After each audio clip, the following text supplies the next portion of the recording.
Bu Bapak, mari kita bicara best practice sebentar ya, karena tuntutan.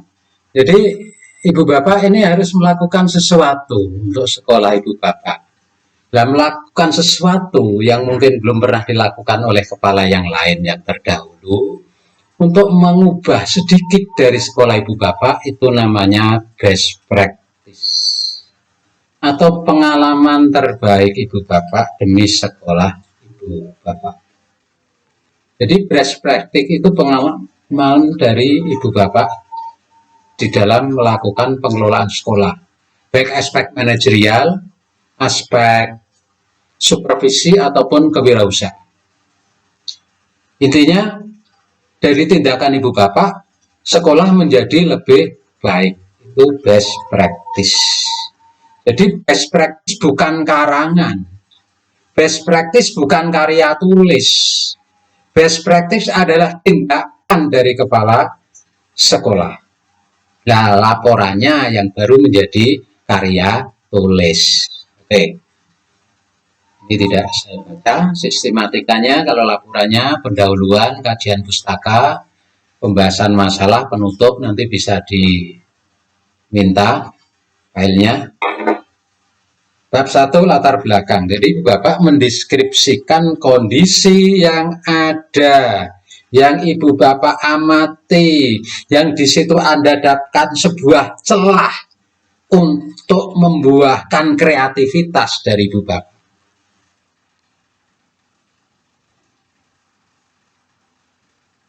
Ibu Bapak menemukan sesuatu yang membuahkan tanda tanya, yaitu kesenjangan antara harapan Bapak dengan kondisi sekolah saat itu.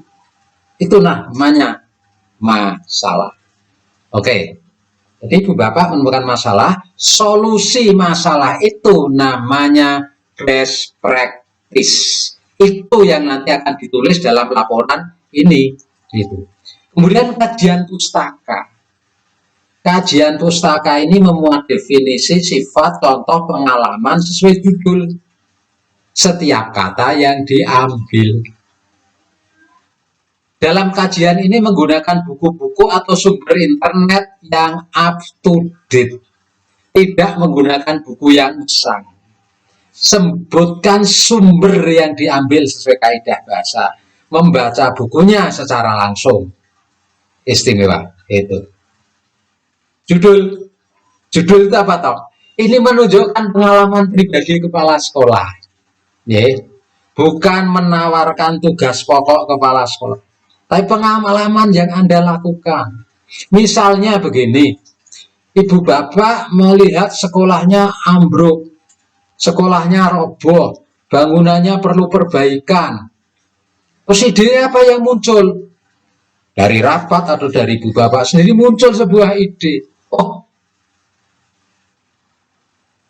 saya kok punya alumni yang hebat-hebat di sekolah ini. Nah, dari alumni, kata alumni yang hebat itu, Ibu Bapak punya ide mengundang mereka atau menghubungi mereka atau menghadirkan mereka untuk melihat kondisi real sekolah ini. Bangunannya rusak, dananya tidak turun begitu. Dan melihat alumninya hebat. Maka kreativitas Ibu Bapak adalah mengajak alumni untuk berinvestasi di sekolah Ibu Bapak. Cara spiritual, ini investasi. Ya. Lah, ternyata alumni dari pendekatan Ibu Bapak kepala sekolah menjadi semangat, termotivasi, gairah karena ada nilai-nilai spiritual yang masuk di situ. Namanya infak atau sedekah atau amal jariah. Nah, silakan. Di situ mungkin panitia untuk panitia sekolah, alumni untuk panitia, akhirnya terkumpul dana sehingga Ibu Bapak bisa membangun sekolah. Dilaksanakan selama 1 tahun misalnya. Itulah best practice yang Ibu Bapak. Maka judulnya apa dari situ? Misalnya begini judulnya, menggerakkan SM melalui sodakoh alumni, nah misalnya gitu, atau mendongkrak mutu sekolah melalui alumni, nah alumniku hebat, misalnya begitu. Nah, dari kata-kata yang kita pilih itu ada kata apa? Ada PSM misalnya, ada sekolah rusak, ada mendongkrak, ada alumniku hebat. Mana yang Anda pilih? Jadikan itu judul. Tentu pilih yang paling menarik untuk Ibu Bapak. Sehingga kasus ini bisa judulnya macam-macam. Bisa mungkin 2, 3 judul, 5 judul. Tiap kepala punya judul masing-masing. Nah, gitu. Oke, ya. Jadi tidak menawarkan tugas pokok. Kemarin ada yang bertanya kok bingung. Tidak menawarkan tugas pokok. Tugas pokok Anda itu apa? 1, manajerial. 2, kewirausahaan. 3, supervisi akademik dan supervisi manajerial. Bukan itu. Ini judul yang tidak tepat. Meningkatkan kompetensi guru melalui manajerial kepala sekolah.